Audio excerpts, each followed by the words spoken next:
अस्सलाम वालेकुम, मैं हनूफ खान नाजिक वेलफेयर कंसेप्चुअल मैथ्स की जानिब से हम हाज़िर है।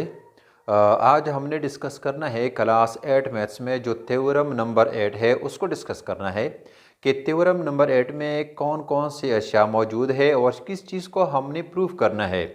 तो इसके लिए सबसे पहले जो इसका जो स्टेटमेंट है वो आपको क्लियर होना चाहिए कि स्टेटमेंट में है क्या चीज़ और इसका मतलब क्या है। फिर थ्योरम को सॉल्व करना नहायत ईजी है। तो अब थ्योरम में है क्या चीज़, किस चीज़ को प्रूफ करना है, चलो स्टार्ट करते हैं। ये कहते हैं थ्योरम, हमारे पास जो थ्योरम का स्टेटमेंट है वो ये है कि एफ ए ट्रांसवर्सल इंटरसेक्ट, ये ट्रांसवर्सल जो है, इससे पहले थ्योरम में भी हमने इसको क्लियर किया था कि ट्रांसवर्सल लाइन वो होता है जिस तरह हमारे पास A B over C D two line है, जो थर्ड लाइन है ये क्या है, इसका ट्रांसवर्सल लाइन है। तो transversal intersect two parallel line, अब ये गिवन में है कि A B over C D, ये क्या है, गिवन में है कि ये क्या है, हमारे पास पैरेलल लाइन है। पैरेलल लाइन वो होते हैं जो हमको दोनों जानिब बढ़ाने से एक दूसरे को इंटरसेक्ट न करे, उसको क्या कहते हैं, पैरेलल लाइन।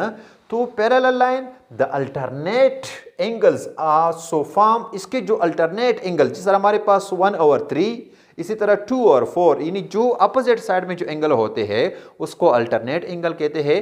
तो अल्टरनेट एंगल जो बन रहे हैं वो क्या है, आर कॉन्ग्रेंट, वो ये कहते हैं कि ये कॉन्ग्रेंट है। हमने अब इसको साबित करना है कि क्या ये कॉन्ग्रेंट है या नहीं है। तो इसका मतलब ये है कि अल्टरनेट एंगल कॉन्ग्रेंट है, ये हमारे पास क्या है, टू प्रूव में है, इस ये हमारा टारगेट है। और जो गिवन में है वो क्या है कि टू पैरेलल लाइन है, एक ट्रांसवर्सल लाइन है।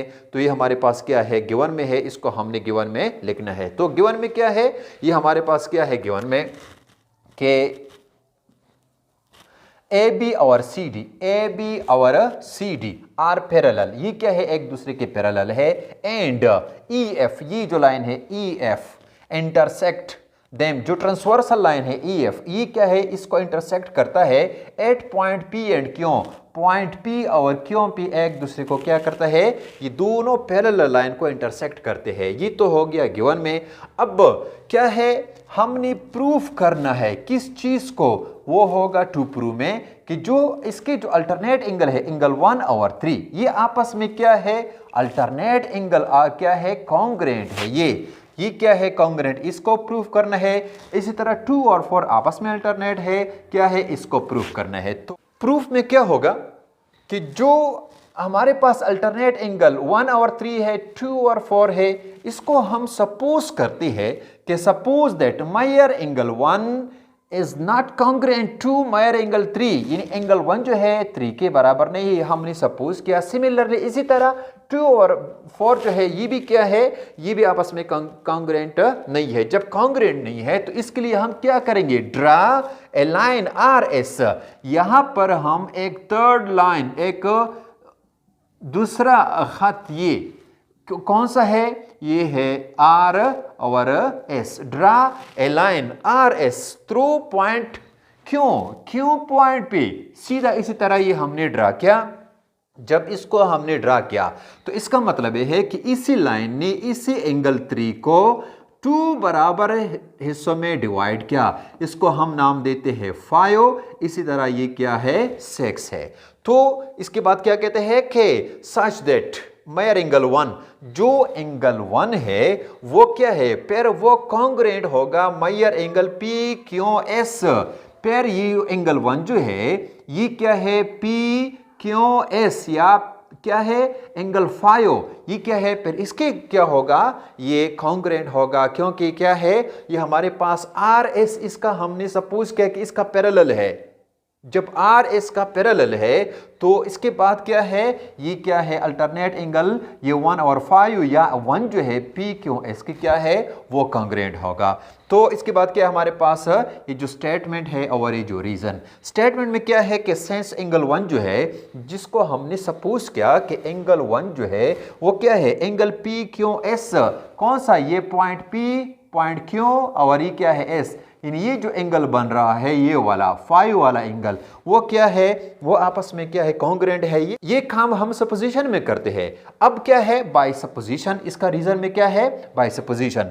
इसके बाद जब ये आपस में जो दो एंगल है 1 और पी क्यू एस आपस में अल्टरनेट एंगल कॉन्ग्रुएंट है सपोजिशन की वजह से, इसलिए दैट इंप्लाइज दैट, फिर आगे क्या कहते हैं कि ए बी जो लाइन है ये वाला A B line and R S दूसरा लाइन आर एस, ये लाइन क्या है, आर पैरेलल। फिर क्या होंगी, ये आपस में पैरेलल होंगी। क्यों पैरेलल है, इसलिए कि इसकी जो अल्टरनेट एंगल्स है measure angle 1 and measure angle P Q S S congruent. जब अल्टरनेट एंगल क्या हो, कॉन्ग्रुएंट हो, फिर वो टू लाइन जो होते हैं वो पैरेलल होंगे। ये जो थ्योरम है ये थ्योरम 7 का बिल्कुल अपोजिट है। तो इसलिए हमारे पास, लेकिन क्या कहते हैं, यहां पर एक पॉइंट है कि ये अल्टरनेट एंगल मेजर एंगल 1 और पी क्यू एस का क्या है, ये कॉन्ग्रुएंट है। लेकिन ये क्या है, but A B is parallel to C D, ये हमारे पास गिवन में है कि A B and C D are parallel, ये गिवन में है। जब ये गिवन में है कि ए बी जो है वो तो सी डी की पैरेलल है, या हमने सपोजिशन में यहां ले लिया कि आर एस के पैरेलल है, तो एक नियाम में दो तलवारें तो नहीं आ सकती, क्योंकि जो प्ले फेयर एग्जाम है वो क्या कहते हैं कि अगर एक लाइन है उसके बाहर एक पॉइंट है, उस पर ओनली वन लाइन क्या होता है, पास होता है, तो फिर उसका ये क्या होगा, ये इसका अपोजिट होता है। तो इसलिए but A B is parallel to C D, ये क्या है, गिवन में हमारे पास।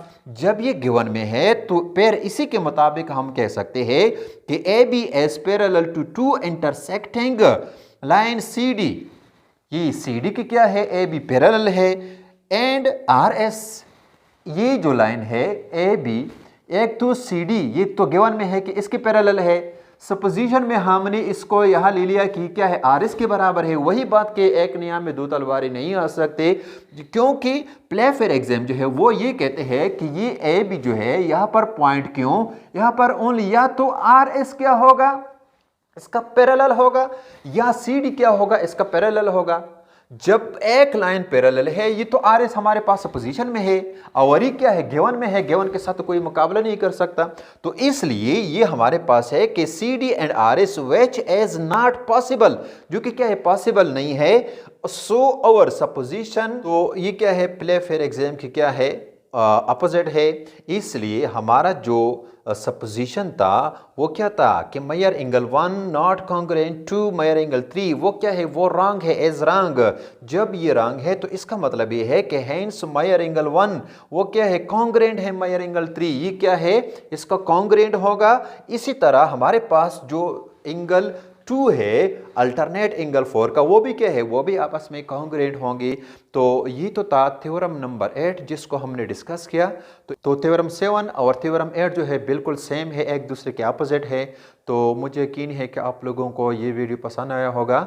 अगर आप लोगों को ये वीडियो पसंद है तो बराए मेहरबानी इसको लाइक करें, आगे शेयर करें, और लास्ट में क्या करें, सब्सक्राइब भी करें इसी चैनल को।